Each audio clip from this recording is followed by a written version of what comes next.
All right, so I got a question for y'all. Is this funny? What are these? The real question is, what are those? Yeah, you like that? Okay, what about this? Blackagar Boltagun, keeper of the Terrigen Mists, the Inhuman King. Blackagar Boltagard? Huh. Hit a guy, hit it there.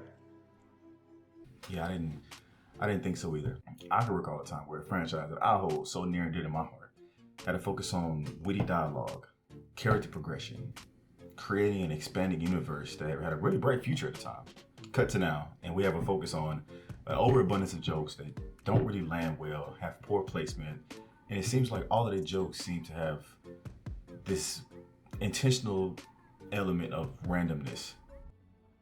If he asked me to burn the world down, I would have asked him. Be for vegetarian. How did we get here? The use of comedy doesn't really have a place, and they don't really fit in most scenes that are supposed to be intended to be serious, somber, anything that's along those lines. And it seems like Marvel has this issue with trying to find a balance between whether or not they want to be fun and quirky or they want it to be taken seriously as an actual scene. We can rebuild this place. It will become a haven for all peoples and aliens of the universe. Now those foundations are gone. Sorry. Oh my God. Read the room. Thor: Love and Thunder, they introduced a character that I thought had really good potential. It was the literal MCU version of Kratos from God of War, down to the bald head. And they managed to find a way to waste a well-represented character on screen by stuffing the runtime with mediocre jokes.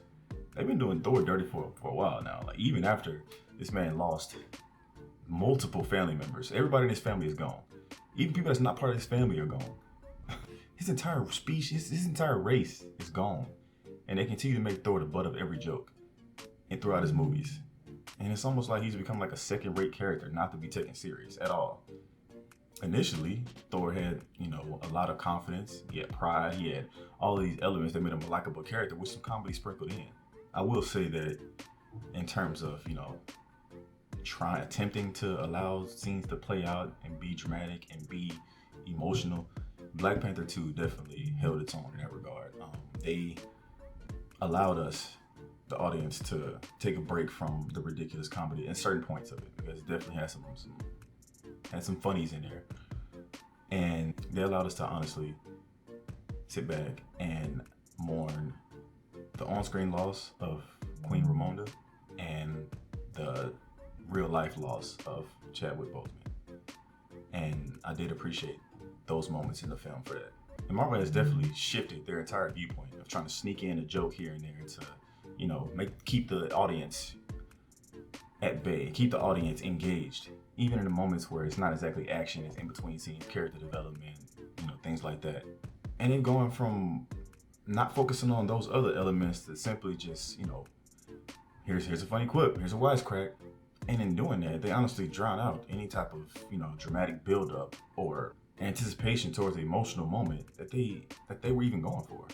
There were times early on where scenes were allowed to play out without undercutting the tension, and this allowed the characters to develop personality traits. Like you saw early on Captain America, without all of the comedy and all of the silliness, you saw he was the leader. He was stoic, patriotic, all of these things that they were displayed on scene because there was nothing getting in the way of it. Same thing with Iron Man. His narcissistic ways definitely had some comedy in there, but it was fitting for his character because that's true to his character. But over time, we get this. He almost tasted that. Num num num num, eat it up. Go play okay, 3, 2, 1. You know I'm the hottest. You ain't never gotta heat me up. And you would think that with the success of the early iterations of the franchise, that they would try to follow that blueprint. Because by the numbers, everything before Phase 4 was wildly successful. If we go on by box office numbers, all of these movies came out before the C in MCU stood for comedy. And this might also be a result of the advent of streaming platforms, piracy continuing to rise. But those things don't really fit my narrative, so I don't really care about that. It just seems like they want to break new ground and make this the standard for how they want to do things moving forward.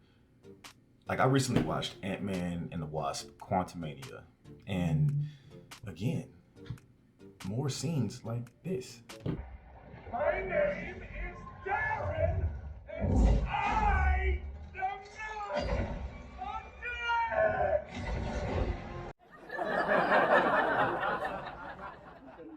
like to call it the Guardians of the Galaxy curse, because they saw that these characters all worked well on screen, but they stuck true to their comic book depictions. You know, Star-Lord is literally like a cosmic Deadpool as far as when it comes to comedy. There are characters in comics that are intended to be funny, but not every last one of them. Not every character in the show, in the comics, was witty. The fix for this, for me, would be to go back to your early works and focus on what worked there. It doesn't seem like they see a problem with their current model when it comes to filmmaking. They seem to be curating all of their jokes these days for a dedicated audience of about ages 10 through 16. The Disney Plus shows were another example. She-Hulk in particular. Even though it was intended to be a comedy. This is a mess. None of these storylines make any sense. Is this working for you?